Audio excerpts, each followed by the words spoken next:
क्या टॉपिक आया है क्लासरूम वाला? Classroom decides the destiny of the nation.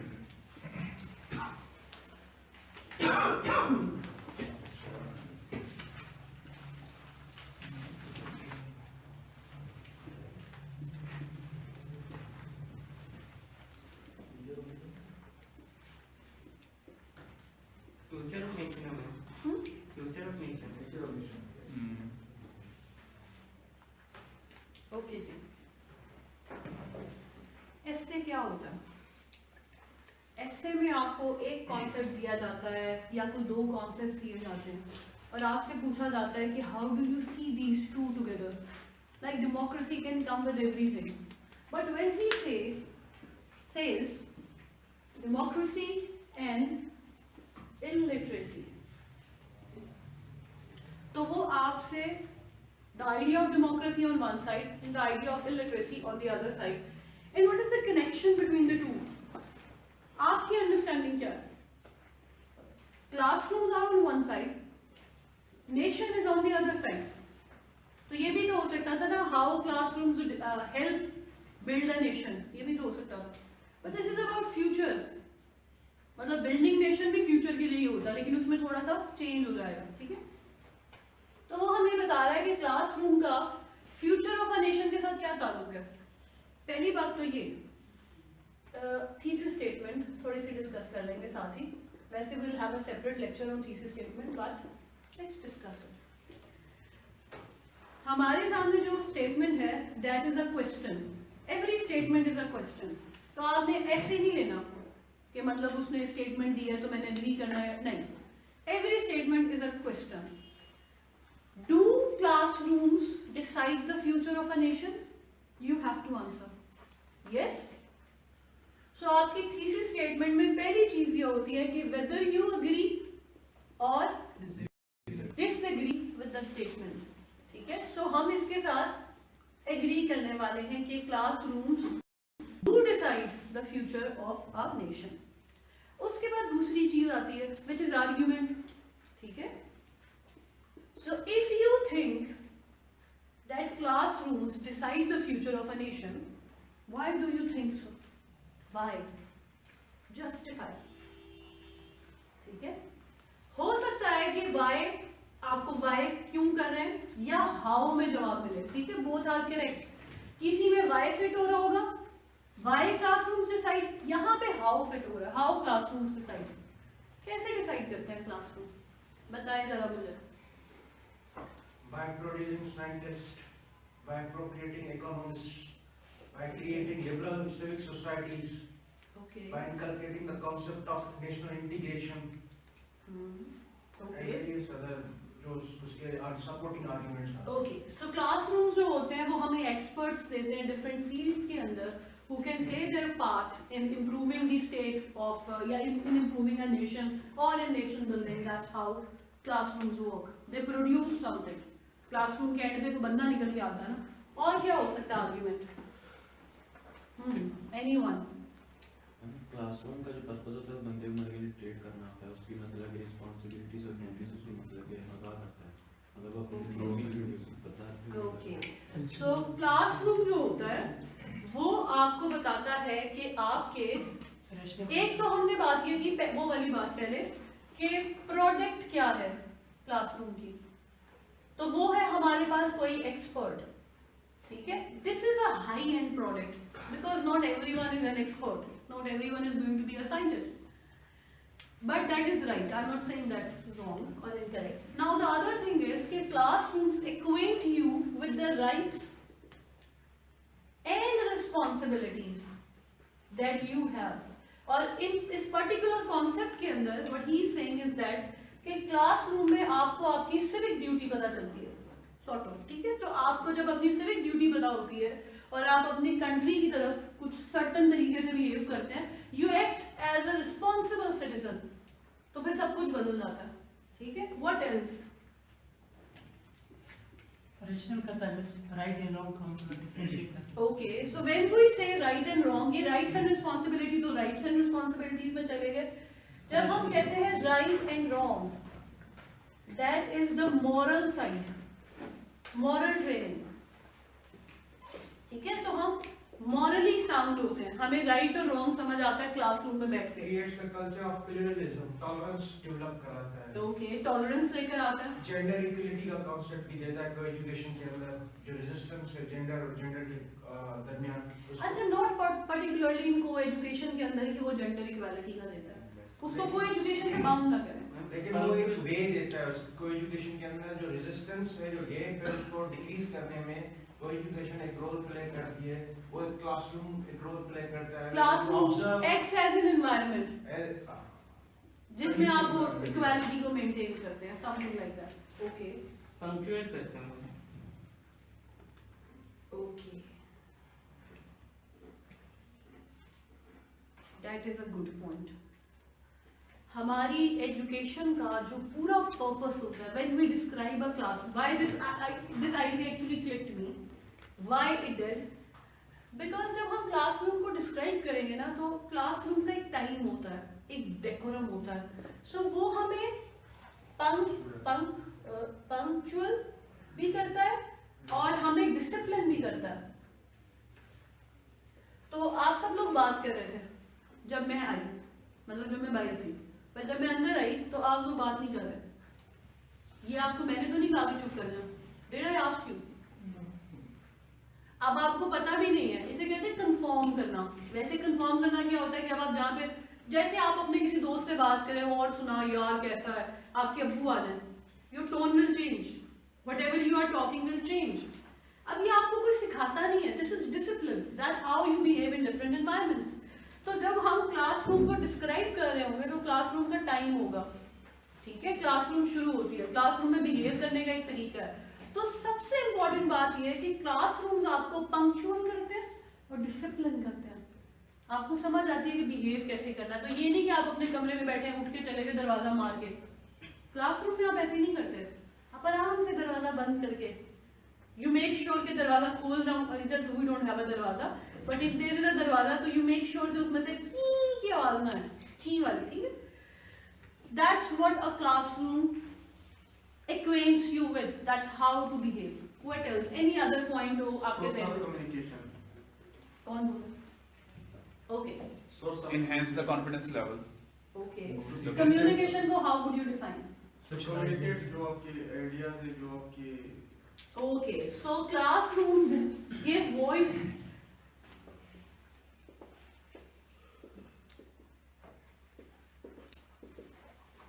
ठीक है, give voice to your opinions and give you a platform to share ideas. Oh good. Classrooms give you visionary leaders. वो हम product में ले जाएंगे, ठीक है। हाँ जी, और इधर से किसी ने हाथ खड़ा किया था, Did you raise a hand? आपने या leadership, character building. Okay, character building को हम यहाँ से ले जाएंगे, ये राइट एंड रॉन्ग में,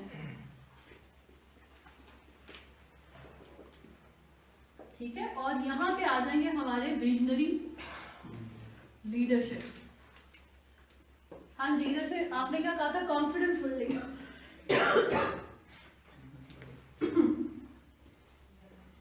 इसमें हम कॉन्फिडेंस को ले आते हैं, वैसे ये दोनों ओवरलैप कर रहे हैं somehow। हाँ जी, और कौन जी? Reformers in Classroom literate the people to select their leaders.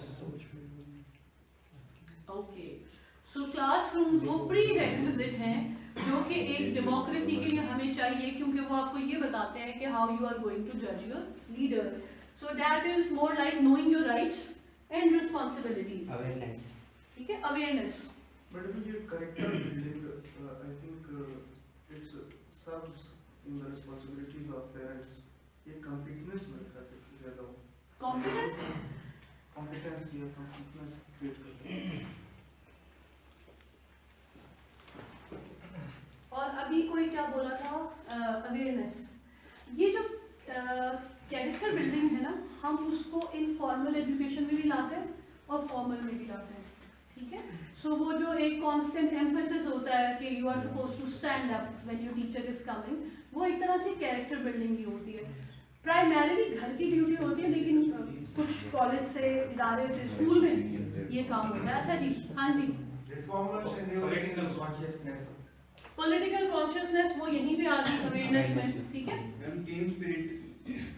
Team spirit, वो जहाँ पे हमने टॉलरेंस की बात की थी वहीं पे हमारा यहीं पे कर लेते बहरहाल टीम स्पिरिट भी आ जाता है कि आपको personality development, personality development, character development, ठीक है जी। पीपल मैनेजमेंट,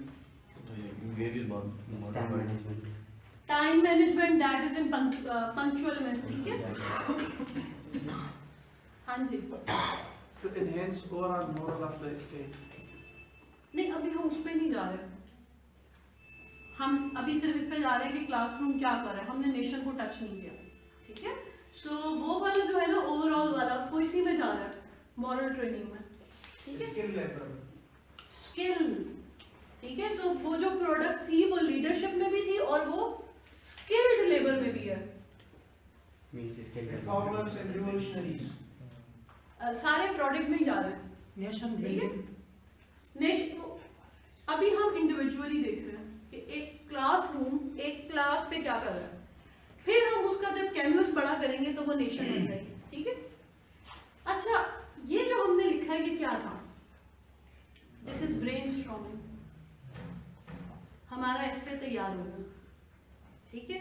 उसके जहन में एक ऐसे ऑलरेडी तैयार है, ठीक है, बिकॉज वो जिस लाइन पे जा रहा है वो सारी एक जैसी हैं।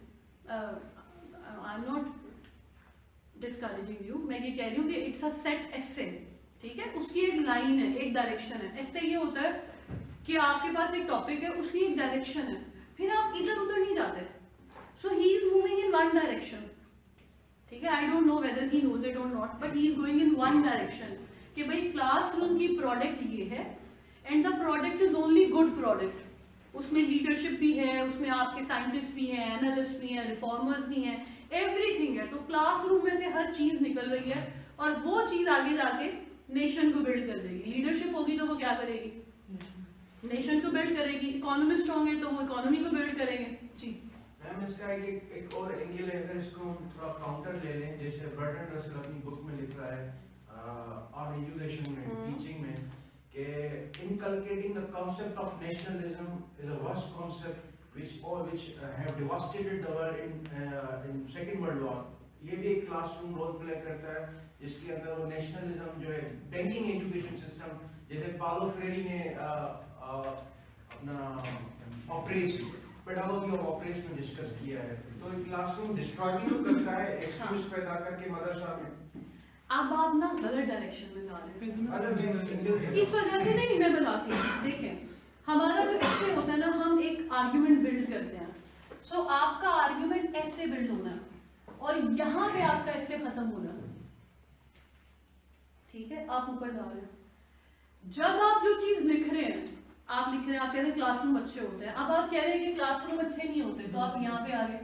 फिर आप कहते हैं फलाना बंदा कहता है क्लासरूम अच्छे नहीं होते, आप और नीचे आ गए। ये आपकी पासिंग पॉइंट है, यहाँ पे आपने पास होना है। दिस इज अ ग्राफ, ठीक है। आप और उसकी बुराइयां निकालेंगे। फर्ज करें आप अच्छाइयां बुराइयां दोनों दे रहे हैं, तो आप यूं जाके यूं वापस आ रहे हैं, आप प्रूव नहीं कर पाएंगे ना। अब आप कह रहे हैं कि रसल ये कहता है, अब रसल ने कह दिया, लेट्स से, ठीक है। मैम, ये जैसे आर्ग्यूमेंट दिया गया है, classroom decides the future of nation, तो ये एक पॉजिटिव एस्पेक्ट है कि जर्मन एंड जापान उन्होंने अपना जो है क्लासरूम के थ्रू तरक्की की, व्हाट्सएप फ्रॉम एशियस टू फोलेक्स। लेकिन ये भी तो एक फैक्ट है कि जर्मन्स ने अपने क्लासरूम के थ्रू एक डिस्ट्रक्शन प्ले एवोक किया वर्ल्ड के साथ। ये भी तो एक रियलिटी है। दिस इज अ रियलिटी, लेकिन हमें रियलिटी उतनी चाहिए नहीं थी ना। हमें वहां तक रियलिटी चाहिए जहां पे हमारे पास गोइटे आता है। हमें वहां तक रियलिटी चाहिए जहां पे एजुकेशन एक पॉजिटिव पार्ट प्ले कर रही है। जब आप डिसाइड ना कर पाए ना, तो आप ये देखें कि पाकिस्तान में what thing is required, is education required. So we will only talk about the positive role of education. अगर हम नेगेटिव ले आएंगे तो हम अंडरलाइन कर रहे हैं अपने टॉपिक को। आप अपनी बात को गलत कर रहे हैं ना। मैं आपसे कहती हूँ कि भाई अंग्रेजी पढ़ना बहुत जरूरी है, अभी मैं आपको अगली क्लास में कहूँ नहीं भी पढ़ेंगे तो चल जाएगा ना, you are I am my self unconvincing you, ठीक है। आज अगली क्लास में फिर कहती हूँ लेकिन फिर भी जरूरी है, सारी किताबें अंग्रेजी में होती है। तो फिर मैं आपको कहूँ कि बाजू का छोड़ के भी गुजारा होता। I am not bringing you to a conclusion. मैं आपको कुछ कहती हूँ फिर पीछे ले जाती हूँ।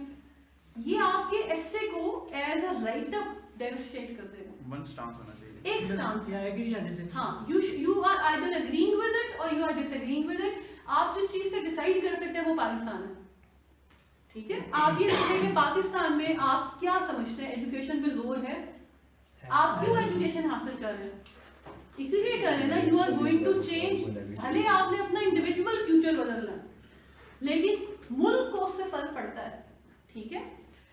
अच्छा, इसी के लिए कल जो हम बात कर रहे थे, चाइना में देयर इज अ फायरवॉल, सो आप दुनिया की वेबसाइट्स विजिट नहीं कर सकते। चाइनीज, उनका अपना सारा का सारा वेब है, वो उनके लोग वही देखते हैं, ठीक है।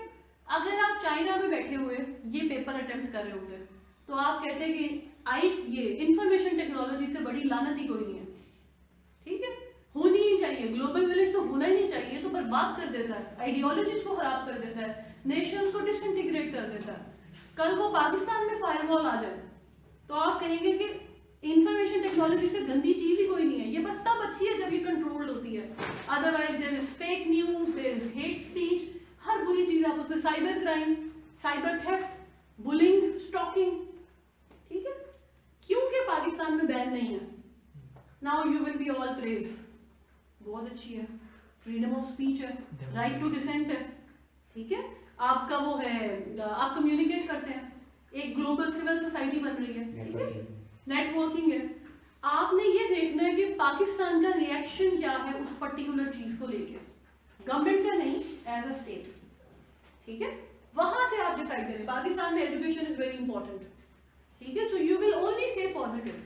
अगर आपने नेगेटिव लाना हुआ तो वो एक पैराग्राफ में ला सकते हैं, but that will only destroy your एसे, ठीक है। हाँ जी, मैं वही बात बाइंड की थी, मतलब जिस तरह उसने जर्मनी का मतलब रेफरेंस कोट किया, अगर आप ये कहते हैं इसका कहीं ना कहीं पे डीमेरिट है क्लासरूम का, मतलब नेशनल बिल्डिंग में, लेकिन हम इस तरह ये कह सकते हैं कि इसके डीमेरिट्स हैं वो ओवरकम कर लेते हैं उसके डीमेरिट्स को। अच्छा, ऐसे जो है ना वो ये नहीं है।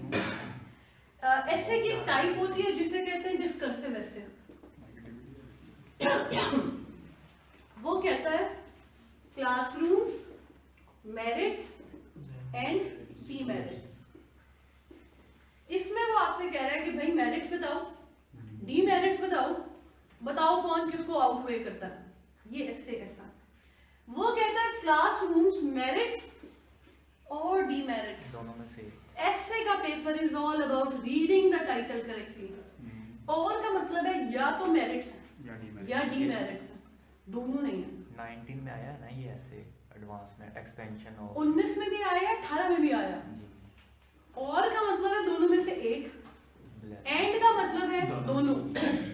ये वाला ऐसे है डिस्कर्सिव ऐसे, ये बुरा ऐसे है, इसमें वो कोई दो कॉन्सेप्ट नहीं दे रहा। दो कॉन्सेप्ट के साथ बड़ा सही होता है, या वो डायरेक्टली प्रोपोर्शनल होते हैं या वो इनडायरेक्टली प्रोपोर्शनल होते हैं। आप एक के हिसाब से दूसरे को देख रहे होते हैं। एक वाला टॉपिक वैसे बुरा होता है, ठीक है। दूसरी बात ये कि इसमें आप कुछ साबित ही नहीं कर पाते, भाई मेरिट्स भी है, वो बड़ा टिपिकल सा हमारा हो गया ना इंटर लेवल का एक ऐसे कि हमने दोनों चीजें कह ली, बैलेंस कर दिया समहाउ, ठीक है। ये एक बुरा ऐसे होता है अटेम्प्ट करने के लिए, क्योंकि इसमें पास होना मुश्किल होता है। यहाँ पे वो आपसे ये नहीं कह रहा कि क्लासरूम नेशन बिल्ड करने में क्या रोल अदा करती हैं और क्या रोल अदा नहीं करती। वो आपसे ये कह रहा है कि फ्यूचर ऑफ नेशन का क्लासरूम से क्या ताल्लुक है, ठीक है।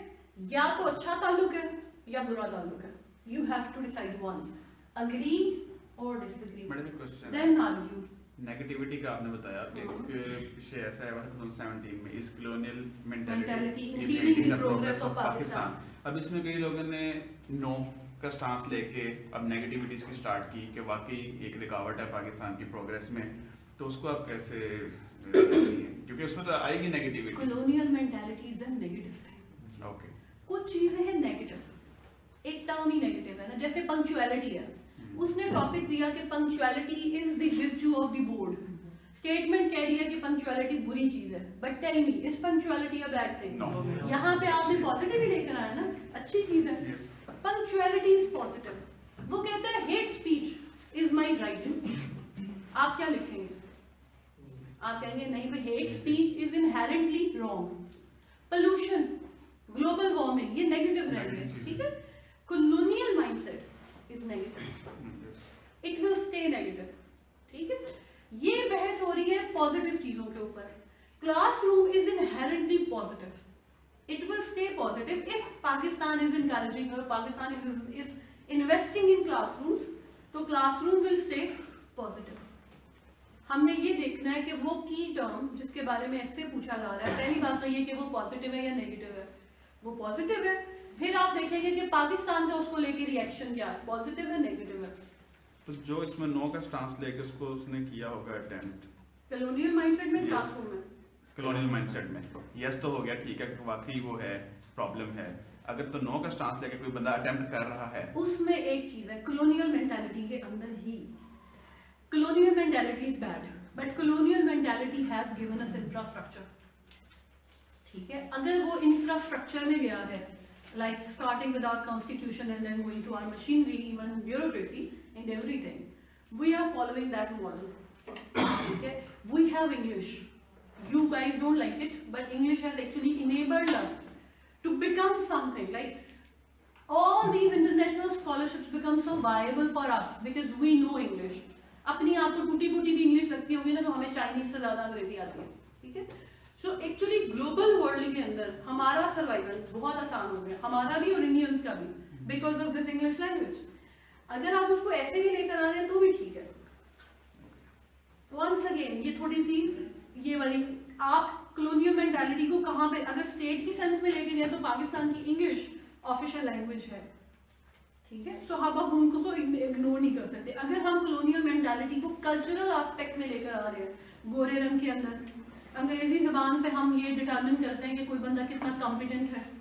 ठीक है, अगर कोई बंदा लेट्स से ब्यूरोक्रेसी को हम मशीनरी के तौर पे नहीं ले रहे, एक टाइटल के तौर पे ले रहे हैं कल्चरल सोशल सेंस में, तो that's a bad thing. Infrastructure में वो काम कर जाएगी क्योंकि हम अडॉप्ट करके बैठे। then it all depends upon the argument। Argument in this particular essay, ठीक है, Yes। कॉलोनियल वाले, बिकॉज हमारी एक कॉलोनियल लेगेसी तो है। ठीक है, but that was a very difficult topic. And ma'am, जी, what about the verbosity and figurative language and paraphrasing?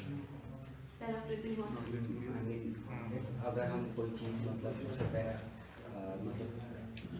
Paragraph कर रहे हैं किसी मैनर में और हम अपने कोई ना कोई मतलब आइडिया उसमें मतलब बयान कर रहे हैं, तो उसमें हम वर्बोस कर जाते हैं क्या वो नहीं, verbosity is not bad, verbosity is good.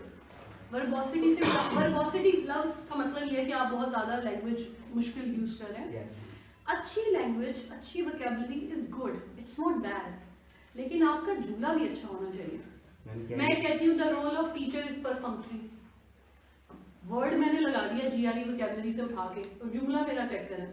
वो क्या इन कॉन्टेक्स्ट नहीं ना वो इन कॉन्टेक्स्ट नहीं बनती, वो जुमला हल्का होता है, लफ्ज बहुत हैवी होता है, समझ नहीं आ रही होती कहना क्या चाह रहे हैं, खुद भी नहीं पता होता। ठीक है, हाँ, आप कहते हैं entrenched poverty is impeding the progress of Pakistan, अगले में आप कुछ और लें। अब you are using adjectives, you are not using ideas, arguments, that's the problem. तो हमें एक बैलेंस चाहिए। ठीक है, और वोकैबुलरी में भी हमें डिक्शन चाहिए होती है। डिक्शन क्या होती है कि अब हम क्लासरूम की बात कर रहे हैं, तो आप में से किसी ने ये नहीं कहा कि वोटिंग, आपने कहा election of the leader, selection of the leader, आपका democratic process, visionary leadership, team building, ये आपकी डिक्शन है। ये इसी में से निकल के आ रही है, कॉन्टेक्स्ट में से। जैसे ग्लोबल वार्मिंग होगा तो आपकी डिक्शन क्या होगी? Green house gases, green house effects, chlorofluorocarbons, carbon dioxide की percentage, increasing temperature, increasing sea level, ये आपकी डिक्शन है। हमें उसमें वर्ड्स चाहिए होते हैं। अब अगर आप उसमें ले आए परफंक्टरी, तो उसका ताल्लुक तो क्लासरूम के साथ है, उसके साथ है जब आपको कोई सेंसर करता है, ठीक है, कोई डांट डपट करता है, उसके साथ है। इसका ताल्लुक ग्लोबल वार्मिंग के साथ नहीं है। सो वर्बोसिटी में हमने देखना है कि बोला सूट भी करता है कि नहीं करता। ठीक है, हाँ जी, अभी जो डिस्कसिव ऐसे है इसमें मेरिट्स और डिमेरिट्स दोनों बतानी है। हाँ जी, तो मैम इसके कंक्लूजन में फिर किसी एक चीज से एग्री करना है, एग्री नहीं करना। ये नहीं कहना कि डिपेंड करता है कि कोई बंदा यूज कैसे करता है इंटरनेट को, कि इंटरनेट अच्छा है या बुरा है। आपने ये कहना है कि असल में ये एक अच्छी जगह है, और इस चीज के ऊपर although there is cyber crime, although there is cyber theft, although there is bullying and stalking, information ये साइबर जो है space can be used for the benefit of mankind with proper law. ठीक है, विद क्या कहते हैं जो आपका साइबर लॉ होता है, ठीक है, सो हम उसके मुताबिक कर सकते हैं। स्टेट पर्सपेक्टिव होगा उससे एग्री करते हैं। हाँ। आप एग्जामिनर पे नहीं छोड़ेंगे और आप यूजर पे भी नहीं छोड़ेंगे, ठीक है, इसका मतलब ये है कि यू डोंट नो। हाँ जी मैम रिसेंटली हमारे पीसीएस में एक ऐसे आया था ग्लोबल वार्मिंग मिथ और रियलिटी। अब उसमें पूछा था give your opinion on both with suitable examples, तो इसको कैसे हैंडल करना है? ये वाला ऐसे पहली बात तो ये कि आपकी थीसिस स्टेटमेंट पहले तो आ गई मिथ और रियलिटी। तो पहले तो आपको ये बताना पड़ेगा कि ग्लोबल विलेज मिथ है, that is your thesis, sorry global warming ये मिथ है या रियलिटी है, दैट्स योर थीसिस स्टेटमेंट। एक तरीका ये है कि पहले आप थीसिस स्टेटमेंट देंगे और फिर आप उसको लेके चलेंगे। दूसरा तरीका ये है कि पहले आप बताएंगे कि कुछ लोग कहते हैं मिथ है, कुछ लोग कहते हैं रियलिटी है, फिर आप नतीजा निकालोगे। आपका एक अच्छा तरीका यह है कि पहले आप बताएं कि इट्स अ रियलिटी, ठीक है, फिर आप बताएं, आर्ग्यू करेंगे ये रियलिटी क्यों है, क्योंकि आपका अनप्रेडिक्टेबल वेदर पैटर्न हो गया, मूनसून चेंज हो गई है, ये हमारी जो कंक्रीट फैक्ट्स है, फ्लड की रेशो बढ़ गई है, ठीक है, ग्लेशियर्स जो मेल्ट कर रहे हैं वो कैसे चल रहा है। फिर आप कहते हैं those who say, there are some who say that global warming is a myth, then mention their arguments। उसने आपसे पूछा myth और reality, you are supposed to take a side, ठीक है, फिर आप myth जो लोग कहते हैं myth है उनका आर्ग्यूमेंट लाकर उसको काउंटर कर देंगे। टेक्निकली ये ऐसे होता है, ठीक है, कि आप उसमें आप बायस चल रहे हैं कि ये रियलिटी है, ये आपको इसमें क्लियर होना है, ठीक है। इस वाले में आप न्यूट्रल चल रहे हैं, आपने कहा ये मेरिट्स है भाई, ये डीमेरिट्स है, एंड में जाके आपने कहा कि मेरिट्स ज्यादा है, और वाले में आप पहले ही चल रहे हैं कि भाई ये रियलिटी है, इस वजह से रियलिटी है, ठीक है, और जो उसकी मिथ वाली पोर्शन होगा वो आप सिर्फ मेंशन करते हैं और उसको काउंटर कर देते हैं। उसने पूछा है, कहा है कि give your opinion on both with suitable examples. You are giving your opinion on both. आपने मिथ वाली बात, पहले आपने रियलिटी वाली बात की, फिर आपने मिथ वाली बात की, तो आप दोनों पे अपना ओपिनियन दे रहे हैं, लेकिन you are taking a side. Myth और रियलिटी में और वाले हिस्से में ये होता है कि you are suppose to take a side, and वाले में you are not suppose to take a side, आप न्यूट्रल चलते हैं पहले, और वाले में आप साइड लेके चलते हैं, ठीक है, यानी आपका कंक्लूजन पहले निकल आता है, एंड वाले में कंक्लूजन बाद में निकलता है। हाँ जी मिस अगर एक स्टांस ले ला कि ग्लोबल वार्मिंग इज रियलिटी, हम जो मिथ है उसको हम टच नहीं करें, तो ये भी हमारा स्टांस सही रहेगा, उसको हम प्रूव करें with argument. Global warming is a reality, yes बिल्कुल, ये वाला टॉपिक आ रहा है, ठीक है, इसमें आप सिर्फ रियलिटी के साथ और उसके फैक्ट्स पे चलेंगे तो दैट्स मोर देन इनफ। अगर आपको पता है कि कुछ लोग कहते हैं मिथ है, तो वो एक पैराग्राफ में आप वैसे ही ये शो करने के लिए कि आपको दोनों साइड्स पता है, आप मेंशन कर देते हैं, ठीक है, लेकिन उसमें आपको you have to be very careful. हम करेंगे कि एंटी थीसिस को थीसिस में लाते कैसे हैं, लेकिन अगर आपने उसकी लैंग्वेज आपकी न्यूट्रल नहीं रहती तो वो आपके ऐसे को खराब कर देता है। हाँ जी मैडम, ये अगर दोनों पूछ रहा है और पूछ रहा है तो मिथ का मतलब उसमें देना नहीं है कि कुछ लोग कह रहे हैं कि मिथ है, लेकिन हमें प्रूव भी करना है कि वो मिथ नहीं, काउंटर कर सकते हैं। मिथ और रियलिटी जो वो कह रहा है, इसमें आपने मिथ और रियलिटी दोनों की बात करनी है, लेकिन आप साइड ये ले रहे हैं, आपने पहले बताना है कि आप क्या समझते हैं, मिथ है या रियलिटी है। दूसरे वाले एस्पेक्ट को आप वैसे ही मेंशन करेंगे क्योंकि वो ऐसे का पार्ट है, लेकिन अगर वो कहता है global warming myths and reality, तो दोनों को लेके चलेंगे साथ और फिर नतीजा निकालेंगे, ठीक है। ये थोड़ा सा हैंडल लिखने में फर्क है। हाँ जी, ये जो क्वेश्चन है कि discuss both opinion with example, हमने रियलिटी को तो ले लिया, लेकिन बोथ ओपिनियन और रियलिटी के तो हमारे पास साइंटिफिक ओपिनियन मौजूद है, लेकिन जो मिथ के हैं उसमें हमारे पास ज्यादातर इसमें जो डिमांड कर रहा है वो साइंटिफिक फैक्ट्स ही कर रहे हैं या आर्गुमेंट्स जो साइंटिफिक फैक्ट तो थ्योरी भी होता है ना, तो थ्योरी तो यही कहती है कि हर 50 साल के बाद क्लाइमेट चेंज होगा, तो ये भी तो थ्योरिस्ट ही कह रहे हैं ना कि 50 साल के बाद 35 इयर्स के बाद क्लाइमेट चेंज होता है। This is just climate change, this is not global warming, that's a theory, that is scientific, ठीक है। सो वो साइंटिफिक ही, ग्लोबल वार्मिंग है ही साइंटिफिक चीज, तो वो साइंटिफिक ही मान रहा है। Big bang is a theory, we don't know the origin of the universe, तो वो हम थ्योरी देंगे, ठीक है। अच्छा जी, अब ये बहुत सारा इधर उधर चला गया, वापस आ जाए। ये जो चीज चल रही थी ये हमारी ब्रेनस्टॉर्मिंग है। इसको हम अभी क्योंकि ब्रेनस्टॉर्मिंग नहीं कर रहे, इसको बाद में हम कुछ सवालों में प्लेस करेंगे तो हमारी ब्रेनस्टॉर्मिंग जो है वो आसान हो जाएगी, ठीक है। अब हमारा टॉपिक है classrooms decide the future of a nation, ठीक है। हमारे पास दो की टर्म्स हैं, classrooms and future of a nation. Future of a nation complete, ठीक है। अब फ्यूचर कोई चीज नहीं होती, बीच में इसके एक और चीज है जैसे नेशन। जैसे एक उसने टॉपिक दिया था कुछ साल पहले, मेरे ख्याल 16 में दिया था, उसमें ये था no one wants the fate of minority. तो नो वन तो जाहिर बात है की टर्म नहीं है, no one wants the fate of minority, तो उसमें आपकी की टर्म थी फेट ऑफ माइनॉरिटी। और फेट ऑफ माइनॉरिटी एक चीज है और माइनॉरिटी दूसरी चीज है। हमने दोनों की बात करनी है, हमने नेशन की बात भी करनी है और फ्यूचर ऑफ अ नेशन की बात भी करनी है, ठीक है। दोनों चीजें उसमें शामिल है। अब हमारी थीसिस स्टेटमेंट जो है वो ये है कि हम इसके साथ अग्री कर रहे हैं या डिसएग्री कर रहे हैं। अच्छे टॉपिक्स वो होते हैं जिसमें अग्री या डिसएग्री करना हो, वो टॉपिक्स अच्छे नहीं होते जिसमें दोनों करने हो, ठीक है।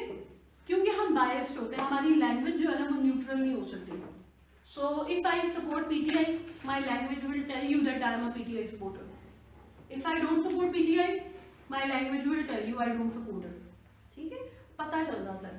अच्छा, फिर आप आर्ग्यू करते हैं, आप कहते हैं क्लासरूम जो है they make a student punctual, they discipline students, ठीक है, वो confidence building करते हैं, they teach students the art of time management. Thus, classrooms build the future of a nation, ठीक है। आप किसी चीज पे आर्ग्यू करते हैं, आप कहते हैं क्लासरूम जो होते हैं they give visionary leadership, they give leadership, scientist, economist, ठीक है, टीचर्स भी तो क्लासरूम से आते हैं, यानी स्टूडेंट जो बाद में जाकर टीचर बनेगा, ठीक है। आप कहते हैं क्लासरूम जो होते हैं वो मॉरल बिल्डिंग करते हैं, कैरेक्टर बिल्डिंग करते हैं, कॉन्फिडेंस बिल्डिंग करते हैं, they give a student faith in his or her own capabilities. They inform a student, ठीक है, they induce the spirit of competition, ठीक है, they make students competent, they make students aware of their rights and responsibilities, they induce in a student the idea of the responsibility as a civilian or the civic duty. Thus, classrooms decide the future of a nation, ठीक है। आपने argue करना है कि किस point के ऊपर आप कह रहे हैं कि ऐसा कर सकते हैं।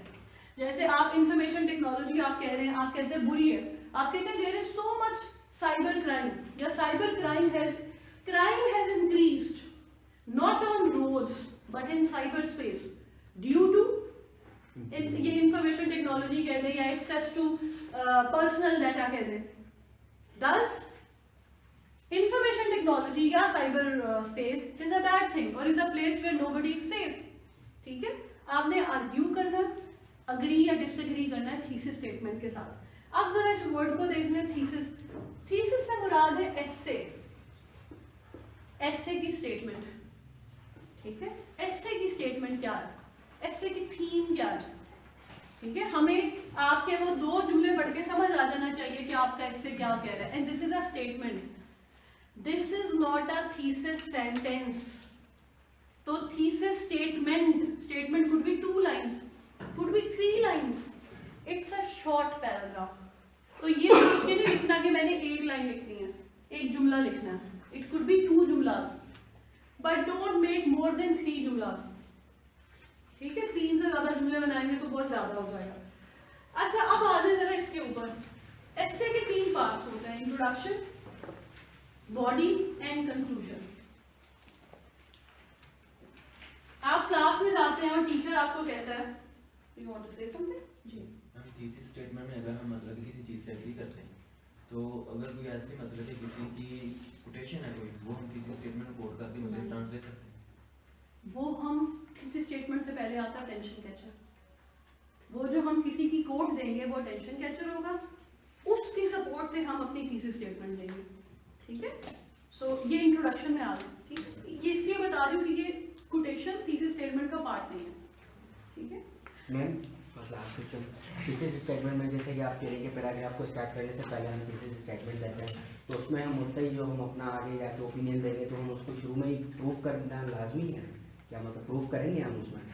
आर्ग्यू करेंगे ना, आर्ग्यू करेंगे किस वजह से हम ये कह रहे हैं। प्रूफ तो नहीं दे सकते ना उसका वहाँ पे, प्रूफ तो हम बाद में पूरी बॉडी में हम उसके सबूत ही देते रहेंगे, ठीक है? वो एडिशनल इन्फॉर्मेशन नहीं होगी नहीं, because it's a short paragraph. जी बेसिकली जो हमने आगे बॉडी में पैराग्राफ के बारे में बात करनी है, उनकी बेसिकली एकदम हेडिंग्स है वो हम थीसिस स्टेटमेंट में लिखते हैं। सॉर्ट ऑफ ये जो आप ये जो बात कह रहे हो ना, आगे पैराग्राफ्स में बात करनी है, that is your preview. Introduction के 3 पार्ट्स होते हैं, attention catcher, thesis statement, preview. आप जो बात कह रहे हो वो अटेंशन कैचर है, उससे हम थीसिस स्टेटमेंट पे आएंगे। आप जो बात कह रहे हो उसमें हम थीसिस स्टेटमेंट से प्रीव्यू में जाएंगे। Both of you are saying same thing but you are not talking about, you are talking about introduction, ठीक है? आपके वाला भी इंट्रोडक्शन है और आपके वाला भी इंट्रोडक्शन है, ठीक है? हम ये नहीं गिनवा रहे होते थीसिस स्टेटमेंट में कि हमने आगे कौन कौन सी बात की है, हम उसमें से वो कोई खास पहलू निकाल के लाते हैं। हम कहते हैं global warming is a reality because the temperature of the planet earth has been increasing incessantly. That is an argument. ठीक है? अग्री और डिसएग्री करना क्या होता है? Global warming is a reality, global warming is not a reality. Argue करना क्या है? किस वजह से आप कह रहे हो? आप कहते हैं increasing sea level is an evidence that global warming that the temperature of the earth is increasing, hence global warming. That's an argument. ठीक है? अब आगे आप कहते हैं this essay discusses different theories of global warming, how the climate of earth has changed since 4 billion years हो गए हैं, लेकिन हम 4 billion हम like बात करें in last 200 years let's say, ठीक है? और फिर हम कहते हैं how the post industrial, how industrialization has affected the climate of earth, something like that. वो हमारा प्रीव्यू है कि हम इस एस्से में क्या क्या डिस्कस करने वाले हैं, ठीक है? अच्छा, अब ये जो हमारा इंट्रोडक्शन है इसमें थीसिस स्टेटमेंट से पहले एक चीज आती है जिसे कहते हैं अटेंशन कैचर।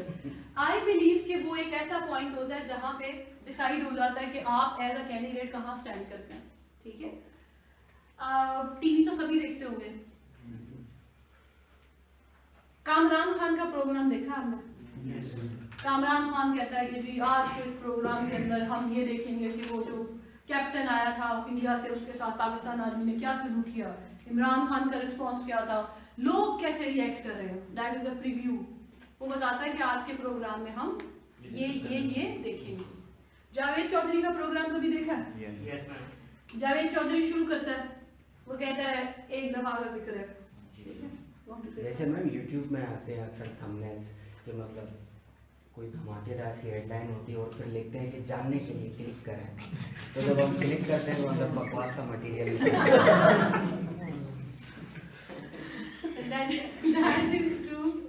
वो जो मीडिया वाली वो ये वाली पर्टिकुलर जो लाइन है ना उसको हम कहते हैं टैग लाइन, ठीक है? सो वो टैग लाइन इतनी एक हाई फाई बनाई होती है कि वो हम देख के कहते हैं कि अच्छा attention catcher sort of, yes that's an attention catcher. Ma'am internet की लैंग्वेज में क्लिक बेट कहते हैं सर। Click bait? Oh, अच्छा, I didn't know that. So that's a bait. So they have made a fool out of us. वो particularly मुझे वो उर्दू वाली बातें नहीं समझ आती जो उर्दू में लाइन, और उन्हें पता होता है कि ये ऑडियंस जो है ना ये पढ़ेगी। So once I click the line, जाने वो इमरान खान ने रेहाम खान को तलाक क्यों दी? I was like, I opened it the video and then I watched it and it had nothing in it. और आप जानिए रेहाम खान की किताब में क्या लिखा है। वो मैंने कितनी वीडियोस देखी, मुझे कुछ पता नहीं चला, फाइनली मैंने किताब पढ़ी। सो वो वीडियोस बनाने वाले भी वैसे ही होते हैं। एनीवे बट दैट्स अ बेट, ठीक है? सो हमारा जो इंट्रोडक्शन होता है उसमें हमने कोई अटेंशन कैचर देना होता है, ठीक है? वो प्रीव्यू भी हो सकता है कि हम बताते हैं कि इस एस्से में क्या है, ठीक है? बट उसको हम अभी छोड़ रहे हैं। जावेद जो है जावेद चौधरी वो बात शुरू करता है, वो कहता है जी एक दफा का जिक्र था कि ऐसा हुआ, ठीक है? आप प्रोग्राम देखें ना देखें, मतलब when I used to watch TV I always watch Javed Chaudhry's introduction because it's very interesting. लोग कहते हैं कि वो सच झूठ कुछ भी बना लेता है, वो दैट्स अनदर थिंग, मगर कहानी अच्छी होती है, ठीक है? मामा अच्छी करता है। हाँ, एनालॉजी हिस्ट्री से रिलेट करके ना आपकी लगे। हाँ, हिस्ट्री से रिलेट करके चलता है। अच्छा, वो जो अटेंशन कैचर होता है वो एक वाकया बताता है। अच्छा, वो वो वाक्य देखने के बाद हम चैनल नहीं बदलते, हम ये देखते हैं कि वो इसको रिलेट किसके साथ करेगा, ऐसा ही है। या चैनल बदल लेते हैं कि बस कहानी सुननी थी सुन ली, नहीं। मजा तब आता है जब वो कहता है कि इस चीज का ताल्लुक किसके साथ है, we wait for that moment. अब मैं आपको एक असल वाक्य सुनाती हूँ जो मैंने पढ़ा था एक हिस्ट्री की बुक में। फ्रेंच एंशियंट फ्रेंच जो मोनार्की थी उसमें एक ट्रेडिशन ये था, तब फैशन ये था कि बाल नहीं काटते थे प्रिंस के पर्टिकुलरली। सो अगर किसी को डीथ्रोन करना होता था और किसी को अनफिट करना होता था वो करना होता था डिस्क्वालीफाई फ्रॉम इनहेरिटेंस करना होता था, तो उसके बाल काट देते थे। तो there was a common practice कि जो किंग होता था उसके जो भाई होते थे they used to kidnap their nephews, ठीक है, और उसके बाद वो लेटर लिखते थे उनके पेरेंट्स को कि should we cut the hair of the prince और द थ्रोट, बाल काटे या गला, तो जवाब जाता था कट द थ्रोट, ठीक है। क्यों? क्योंकि अगर प्रिंस के बाल कट गए तो रूल तो कर नहीं सकता, तो हमने प्रिंस का क्या करना, फिनिश हिम। बाल इतने इंपॉर्टेंट होते थे। अच्छा, अब ये मैंने कह दिया, now you don't know what I am talking about. अब मैं आपसे कहती हूँ the criterion of disqualifying a person was as ridiculous in those times as it is today. Now you know I am talking about the disqualification of a prime minister or of a politician or anyone. That one line made a sense. अब आगे कोई बात चल रही है कि हमारा जो डेमोक्रेट लीडर है उसमें कौन सी खूबियां होनी चाहिए और कौन सी नहीं होनी चाहिए और कौन सी इमेजिनरी खूबियां, ठीक है। सो वो वाली फिर बात चल रही है। But we need that one line which connects the attention catcher with the thesis statement. कल हमने बात की है, माया एंजेलो कहती है कि we should celebrate our heroes. इतनी ही सिंपल सी कोटेशन है एक लाइन की ना, मैं आपको दूंगी। तो वो कहती है कि we should celebrate our heroes. अब ये लिख रही है थीसिस स्टेटमेंट, ये कहती है कि औरत की, वर्किंग वुमेन की अचीवमेंट को सेलिब्रेट करना इनकम्बेंट है किसी भी सोसाइटी के लिए, ठीक है। That's the reward which the society is going to pay to the women. पैसे तो वो है ना जो इदारा देगा, सोसाइटी क्या देती है उस औरत को, ठीक है, एडमायर करती है, एक्नॉलेज करती है, अप्रिशिएट करती है। हमें वो एक लाइन चाहिए शीरोज और आपकी थीसिस स्टेटमेंट के दरमियान में जो दोनों को कनेक्ट करेगी। बहुत कॉमन मिस्टेक ये है कि बच्चे देते हैं कोट और कोट देके आप समझते हैं कि वो आपके एस्से का पार्ट बन गई, वो नहीं बनती। यू हैव टू राइट कि वो पार्ट कैसे बनती है। आप कहते हैं sheroes are as important in a society as heroes, ठीक है, या आप ये कहते हैं कि it is a fact that the word hero has never existed in dictionary because nobody considers a female, a woman as a hero. So we don't have a word. Word तो तभी होता है ना जब उसकी जरूरत होती है, तो हमें कभी शीरो वर्ड की जरूरत ही नहीं पड़ी। We need a comment, ठीक है। कोटेशन के ऊपर हमेशा आपका कमेंट चाहिए होता है, उसके बगैर वो कोटेशन आपके एस्से का पार्ट नहीं बनती। जैसे बच्चे लिखते हैं democracy is government of the people, by the people, for the people. Okay, fine, that's a quote, make it a part of your essay. आप कहते हैं people are the founding stone of democracy, ठीक है। well informed people mean क्या कहना चाहिए हमें, real democracy can be founded with well informed people. That's your comment. Without your comment there is no quotation, ठीक है। सो हमारे पास अटेंशन कैचर से हम आते हैं थीसिस स्टेटमेंट के ऊपर। अटेंशन कैचर 5 तरह के होते हैं। एक बहुत कॉमन अटेंशन कैचर होता है कोटेशन, फिर आता है क्वेश्चन, फिर आते हैं स्टैटिस्टिक्स, फिर आती है सपोजिशन एंड देन एनेक्डोट। ये 5 टाइप्स हैं, छठी टाइप कोई नहीं है। मैंने आपको बताया कि जावेद चौधरी वाकया सुनाता है तो वो वाकया है एनेक्डोट, कोई इंसिडेंट। वो इंसिडेंट हिस्टोरिकल भी हो सकता है और वो कंटेम्प्रेरी भी हो सकता है। हिस्टोरिकल से क्या मुराद है, जैसे मैंने अभी आपको ये फ्रेंच मोनार्की का एक वाकया सुनाया, एक और वाकया सुनाती बड़े मजे का। There was a boy called जूनल was an African spy. He went to, I think it was Paris, Spain. He went to Spain. वहाँ पे वो गया as a spy. He was black. ठीक है. जब वहाँ पे वो पकड़ा गया तो लोगों ने उसको धोया, मतलब literally gave him a bath. ठीक है. Then they frequently bathed him, क्योंकि उसका रंग नहीं उतरा था. They thought that boy has painted his body black. It was after many days that they realized that it's his skin. Like he was black. He was the first black person that those Spanish people have seen, and they thought that he is wearing a color. Okay? So they kept washing him. फिर क्या हुआ जब उन्हें पता चला कि इसकी skin ऐसी है, तो उन्होंने उस ह्यूमन लाइक क्रिएचर को एग्जीबिशन में लगा दिया शहर के अंदर. This is a true historical incident. ठीक है. ये है रेस. आज हमें रेस का, वैसे हमें प्रॉब्लम है क्योंकि हम ब्राउन पीपल हैं. We want to be white. That's a different thing. Sorry, apartheid. ठीक है. We want to be white, that's another thing. But आज ये नहीं होता कि आपके पास यहाँ पे आके एक अंग्रेज बैठ जाए तो आप उसे टच करके देखें कि ये रंग तो नहीं उतर रहा, ये क्या है और क्या ये वाकई इनसाइड आउट वाइट है. We won't do that. But that happened a long time ago when people saw the first different person. And they don't consider him human being. They said a human-like creature. That is also a historical incident. अब ये है आपका attention catcher. कौन सी category है? Anecdote. ठीक है. आप कहते हैं अब ये anecdote मैंने लिख दिया, अब ये जाएगा कहाँ? आप कहते हैं ग्लोबल विलेज जो है, इसने इंसानों के दरमियान ये जो रेशियल डिफरेंसेस थे इनको खत्म किया है. Because people are so close to each other that they have access to videos of different parts of the world. They have access to different people and they are not unaware of the differences that exist between human beings. तो आप unaware नहीं है, uninformed नहीं है.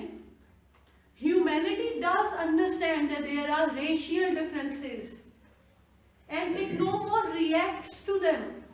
So Jundal is no more suffering in this world, in this global village. ठीक है. और Jundal is no more questioned for his identity in this global village because people are learning to live together. People are coming to terms with the differences that they have. आपका tension catch up, उसके ऊपर आपका comment and then your thesis statement. आपने अभी अपना इससे शुरू नहीं किया, बॉडी आर्ग्यूमेंट्स नहीं शुरू किए, but you have von your case. ठीक है. बहुत सारे एनेक्डोट्स नहीं चाहिए होते. ये दो तो मैंने आपको आज ही बता दिए, 7-8 आप और तैयार कर लेंगे and you are done with it. ठीक है. कोटेशन एक बहुत कॉमन अटेंशन कैचर है जो अक्सर बच्चे यूज करते हैं, लेकिन कोटेशन डिपेंड करती है, रेलेवेंट होनी चाहिए, टू द पॉइंट. हमें अलग से नहीं चाहिए. यहाँ पे क्लासरूम और नेशन है तो हमें क्लासरूम और नेशन पे चाहिए, कुछ चौथी चीज नहीं होनी चाहिए. ठीक है. क्वेश्चन हमारी हर अटेंशन कैचर डिपेंड करेगा कि आपका टॉपिक कौन सा. ठीक है. सो आप यहाँ पे ये सवाल नहीं कर सकते what is a classroom, what is a nation. That won't make sense. ठीक है. अच्छा, क्वेश्चन हम करते हैं लेकिन वो डिफरेंट टॉपिक्स होते हैं जिसमें करते हैं.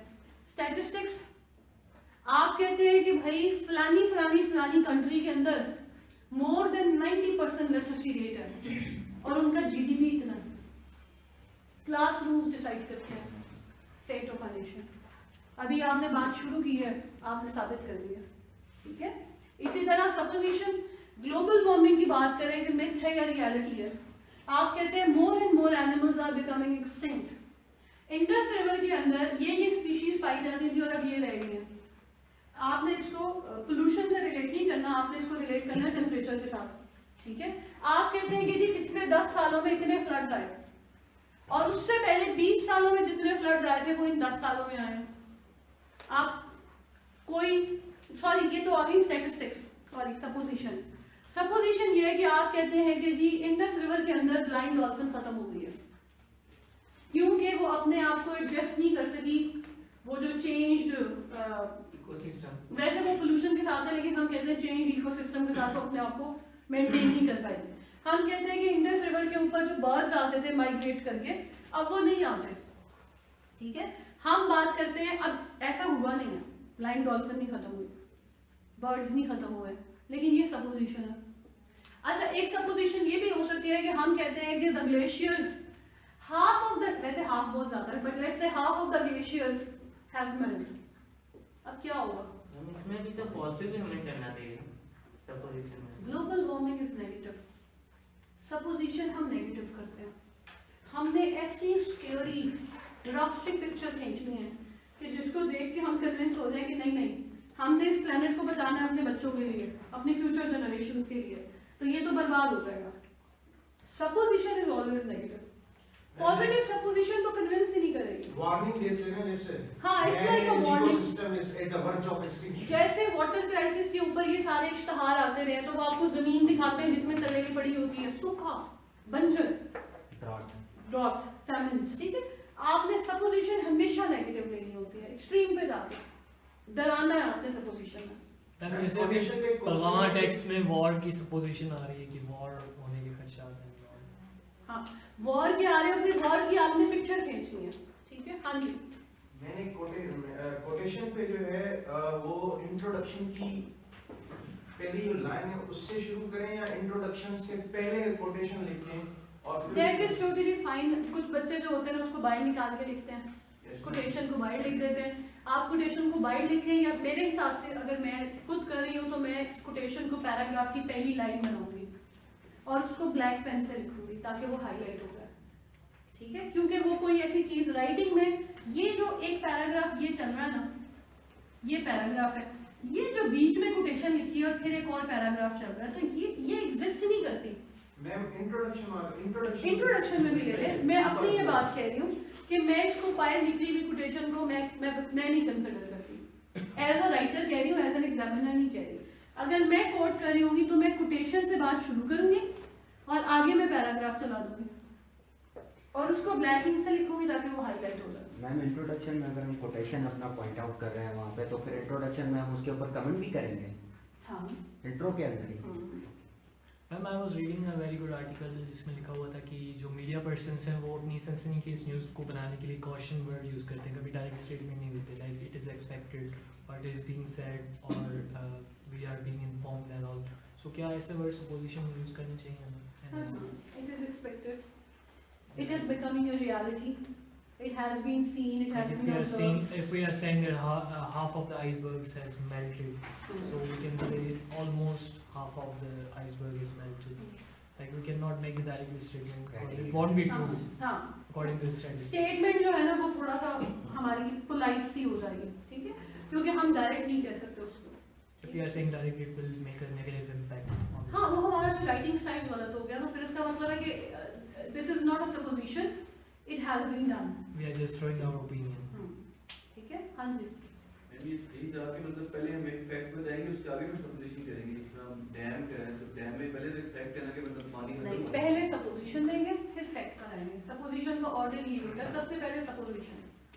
जैसे हमने ब्लाइंड डॉल्फिन की बात की कि ब्लाइंड डॉल्फिन एक्सटिंक्ट हो गई, तो हम कहते हैं हमने ये बात लिखी, उसके बाद हम तीसरी लाइन में कहते हैं blind dolphins aren't extinct yet, but the ratio with which their species is depleting is alarming, ठीक है। This is a fact. पहले ऑर्डर ये है कि पहले सपोजिशन आती है फिर फैक्ट आता है। हम ये सपोजिशन में लिखेंगे blind dolphins are extincting, have extinct.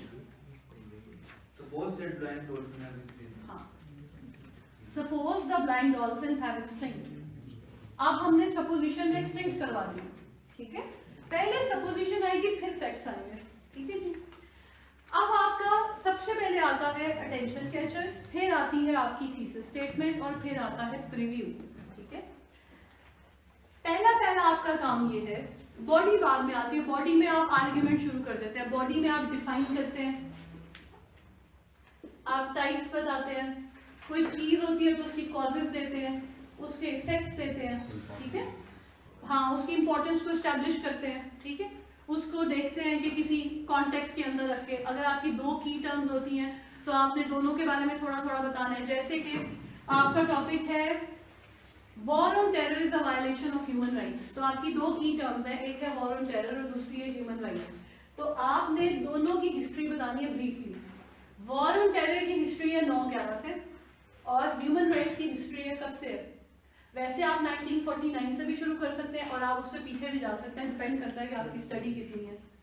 ठीक है, सो आपने दोनों के बारे में थोड़ा थोड़ा बताना होता है, डिफाइन करने की सेंस में। ठीक है, और फिर आप उसको आगे चलाते हैं। बॉडी में हम काम करेंगे बाद में, पहले हमें काम करना है इंट्रोडक्शन के ऊपर। ठीक है, अभी आज वाली क्लास में भी और कल वाली क्लास में भी that is more like a because different why I am taking so many questions is just because of the fact that students have multiple misconceptions about essay writing. ठीक है, सो हम अभी essay के ऊपर आज भी हमने एज अ टेक्निक बात नहीं की। ठीक है, आपकी मिसकंसेप्शन बड़ी इंपॉर्टेंट है क्योंकि मुख्तलिफ लोग मुख्तलिफ बातें कर रहे होते हैं। मैं ये नहीं कहती कि जब आप थीसिस स्टेटमेंट से essay शुरू करते हो तो वो गलत होता है, वो गलत नहीं होता। आपके पास होना थोड़ा सा मुश्किल इसलिए हो जाता है, थोड़ा सा, इसका मतलब ये नहीं कि आप फेल हो जाते हैं, कि आपको ज्यादा सबूत देने पड़ते हैं कि मैं एक अच्छा कैंडिडेट हूँ। जब आप अटेंशन कैचर लिखते हैं तो वहीं से उसको आइडिया। अब मैंने आपको दो चीजें बताई हैं, जुद्दल वाली और दूसरी वाली फ्रेंच मोनार्की वाली। दो चीजों से आपको पता चल गया कि मेरा हिस्ट्री का नॉलेज कितना, मैं एक अच्छा कैंडिडेट हूँ। यही आपने एग्जामिनर के साथ करना है, ब्रेन गेम्स। ठीक है, उसको अच्छा इंप्रेशन देना है। ठीक है, आपके चांसेस बन जाते हैं। इसी तरह लैंग्वेज, आपका जो अच्छे बच्चे होते हैं जिनकी बहुत प्रैक्टिस होती है वो ऐसे में इंट्रोडक्शन 2 दफा भी लिख लेते हैं, एक दफा रफ लिखते हैं फिर नीट भी कर लेते हैं। This is all about time management, आपकी प्रैक्टिस कितनी है। ठीक है, प्रैक्टिस की होगी तो आपके पास पेपर में इतना टाइम होगा कि आउटलाइन और ऐसे लिखने के साथ आप इंट्रोडक्शन भी मैनेज कर लेते हैं बीच में 2 दफा। 2 दफा इस सेंस में कह रही हूँ कि एक दफा रफ लिखा पेंसिल से, उसको चेक किया वो गलती तो नहीं लैंग्वेज में, फिर उसको उसके ऊपर पेन से लिख लिया गलतियां निकाल के, ताकि कटिंग ना हो इंट्रोडक्शन के अंदर। ठीक है, अच्छा आप क्या कह रहे हो? मैम हर पैराग्राफ के अंदर हम इसी तरह के अटेंशन कैचर यूज करेंगे? नहीं, this is just the introduction. ठीक है, इंट्रोडक्शन में हमने ज्यादा टाइम लगाना होता है। इंट्रोडक्शन में हम हर तरह की टेक्निक यूज करते हैं, उसके बाद नहीं करते। उसके बाद तो वैसे ही कोटेशन किसी पैराग्राफ में आ गई तो आ गई, किसी पैराग्राफ में स्टैटिस्टिक्स भी आ जाते हैं, लेकिन वो तब आर्ग्यूमेंट की सेंस में आता है, यहाँ पे अटेंशन कैचर के तौर पे आता है। ठीक है, अच्छा मैं जाती तौर पे ये सजेस्ट करती हूँ कि ये जो कोटेशन है ना, ये इंट्रोडक्शन में नहीं आनी चाहिए, क्योंकि बहुत कम बच्चे होते हैं जिन्होंने बहुत रेलेवेंट कोटेशन, क्योंकि होता ही ना टॉपिक तो वो कहीं से ले सकता है। कोटेशन बहुत कम होता है कि फिट हो, और बहुत दफा बच्चों ने ना क्लीशे याद किए होते हैं, democracy government of the people by the people for the people. आपने कोट करके क्या कर लेना, कुछ भी नहीं मिलना आपको, क्योंकि सारे बच्चों ने यही लिखना। तो जो चीज सारे बच्चे लिख रहे होते हैं वो कोट ही नहीं रहती है, वो क्लीशे होती है। ठीक है, आई पर्सनली रिकमेंड कि ये जो कंक्लूजन होता है ना, जिसमें आपने ब्रीफली समअप किया और आपने ये बताया कि आपने मसला हल कर दिया है, और साथ ही आप एक प्रेडिक्शन देते हैं फ्यूचर की। ठीक है, कि ग्लोबल वार्मिंग को कंट्रोल कर लिया तो फ्यूचर ये होगा, डैम्स बन गए तो फ्यूचर ये होगा, उसमें आपने एक प्रेडिक्शन करनी है। यहाँ पे बच्चे के पास कुछ नहीं होता देने के लिए, बच्चा एग्जॉस्ट हो जाता है। यहाँ पे आपको कोटेशन चाहिए, क्योंकि यहाँ पे और कुछ फिट नहीं होगा। सो जब हम तैयारी करेंगे तो हम वो कोटेशंस तैयार करेंगे। We will actually looking for the quotations that predict a future. ठीक है, और फ्यूचर 2 तरह का ही होगा, एक ग्लोबल फ्यूचर होगा ह्यूमैनिटी का, एक फ्यूचर होगा पाकिस्तान का, तीसरा फ्यूचर कोई नहीं है ऐसे के अंदर, ये 2 ही फ्यूचर है। उसमें 2-4 डोमेन है, उनके अंदर रहते हुए आप कोटेशन ढूंढेंगे और कंक्लूजन में आप कोटेशन लिखेंगे, ताकि एंड में भी you have something to offer to the examiner. उस पॉइंट पे आके उसका ज़हन बदलना चाहिए कि मैंने इस बच्चे को 35 मार्क्स नहीं देने, 38 मार्क्स नहीं देने, 39 नहीं देने, 40 देने। और ऐसे में ऐसा नहीं होता कि वो ऐसे नंबर लगा रहा होता है, ऐसे नहीं होता। ऐसे के एंड के ऊपर वो नंबर लगाता है, तो अगर वो 39 लगाता है तो उसको पता होता है कि उसने 39 लगाया। ऐसा नहीं होता कि बाद में टोटल हुए तो 39 निकल आए, वो खुद एक नंबर कम देता है। उस पॉइंट के ऊपर आपने एग्जामिनर को कन्विंस करना है कि I am that candidate who might have made few mistakes but I have worked really very hard for this exam. ठीक है, एंड में बहुत चीजें चेंज हो जाती है, तो कंक्लूजन को ये नहीं लेना कि बस जल्दी से सम अप करके जान छुड़ाओ ऐसे खत्म हो गया, वहां पे you need a quotation. So I personally encourage students कि आप यहाँ पे कोटेशन लिखने के बजाय, कोटेशन है तो अच्छी बात है, ऐसा नहीं कि कोटेशन नहीं होनी चाहिए, लेकिन उस पे कम फोकस कर लें, इस पे ज्यादा फोकस कर लें।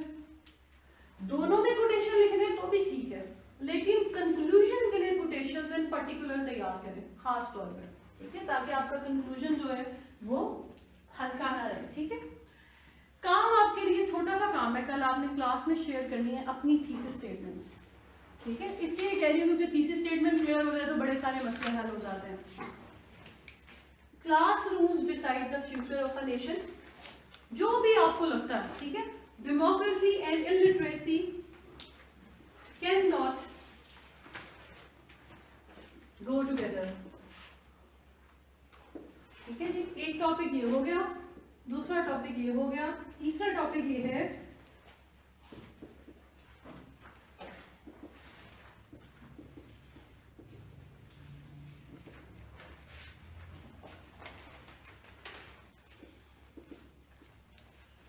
ठीक है जी, और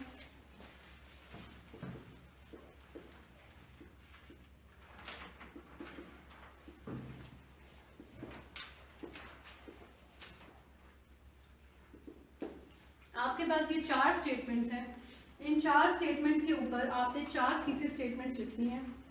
अग्री करें या डिसएग्री करें, दोनों में से एक काम करना है। अग्री और डिसएग्री करने के बाद you have to give me a reason why you agree और व्हाई यू डिसएग्री। ठीक है, any question about the homework? Oh, एक और काम, अखबार पढ़े आज का, सैटरडे का, कॉलम और एडिटोरियल वाला पार्ट, भले डॉन का पढ़े या ट्रिब्यून का, आपने जो भी पढ़ना है उसमें से आपने मुझे कल ला के, जो भी आर्टिकल है, फोन में भी ला सकते हैं, आपने मुझे वो आर्टिकल बताना है जिसका इंट्रोडक्शन आपको अच्छा लगा। इंट्रोडक्शन से मुराद है पहला पैराग्राफ। ठीक है, आज के अखबार में या पहले वाला भी कोई अखबार उठा सकते हैं, आपने मुझे इंट्रोडक्शन ला के देना है एक पैराग्राफ का जो आपको अच्छा लगा। मैम ये तो स्टेटमेंट जो फ्रॉड वाली है, ये तो आती है ना, इट्स ओके। नेशनलिज्म की रियल इंक्लूसिव नहीं, वो एक अलग बहस है ना, हमने नेशन और नेशनलिज्म पे बात नहीं की, इसलिए मैंने खुद इसकी सी दी है। ठीक है, no one wants the fate of minorities, terrorism is a violation of human rights, democracy and illiteracy can not go together, classroom decide the future of a nation. ये 4 स्टेटमेंट्स हैं, मुझे 4 थीसिस स्टेटमेंट्स चाहिए कल। और दूसरा काम आपका ये है कि आपने आज के अखबार से या पहले किसी भी अखबार में से इंट्रोडक्शन लेकर आना है किसी आर्टिकल का जो आपको अच्छा लगा। मैम ये फोर्थ स्टेटमेंट समझ में नहीं है, थोड़ा एलाबोरेट करें। नहीं करूंगी ना, नहीं करना ना, खुद नहीं कर रही, जस्ट थिंक अबाउट इट। पूरा बुक मतलब नहीं, वो यार not going to discuss it ना, सेंस आपने खुद बनानी है। आपको जो ये तो जबरदस्ती का टॉपिक है ना कि मैं आपको दे रही हूँ कि इनकम्बेंट है कि आपने यही करना है, सेंस आप खुद बनाए, जैसे भी बनानी है, डिस्कस नहीं कर रहे ना, इसलिए दिए ताकि आप खुद से जरा सोचें कि मैंने कैसे उसकी सेंस बनानी है। ठीक है, no one wants the fate of minorities. अच्छा जी, लाजमी आपने कोई ऐसा आर्टिकल लेकर आना है अखबार से जिसका इंट्रोडक्शन आपको अच्छा लगे, और इंट्रोडक्शन से मेरी मुराद है पहला पैराग्राफ। ठीक है, any confusion about the homework? No confusion. Weekend में मैं आपको काम दूंगी, तब तक जी जी। What does it mean by लाना है, मतलब हमें वो अपनी तरफ से बना के नहीं लेके आना है? नहीं, अखबार में से निकालें, बस जस्ट देखना है और आपको बताना है कि ये मैं आपको अपना सैंपल दूंगी ना लिखे हुए टेंशन कैचर का। How can I expect you to write something new when I am not giving you a sample? You should have these 2 books. वैसे इसमें से हमने 2 ऐसे करने, मैं आपको फोटोकॉपी भी दूंगी, लेकिन अगर आप में से किसी ने किताब लेनी हो तो these 2 books are going to help you out in essay paper. इसमें से हम 1 ऐसे करते हैं और इसमें से 2 ऐसे करते हैं, वो जो मैं कराती हूँ क्लास में। वैसे आप सारे ऐसे पढ़ लेंगे तो बहुत अच्छा। ठीक है, there are other books too, लेकिन इसमें से मैं आपको काम दूंगी वीकेंड के लिए। ठीक है, और अखबार का आर्टिकल जरूरी नहीं कि आप फिजिकली लेकर आए, आप फोन में भी ला सकते हैं। ठीक है, but I need an introduction. ठीक है जी, that's all. See you tomorrow, welcome. कल की क्लास 9 से 12 है और ऐसे वाली क्लास कब होगी? 10:30।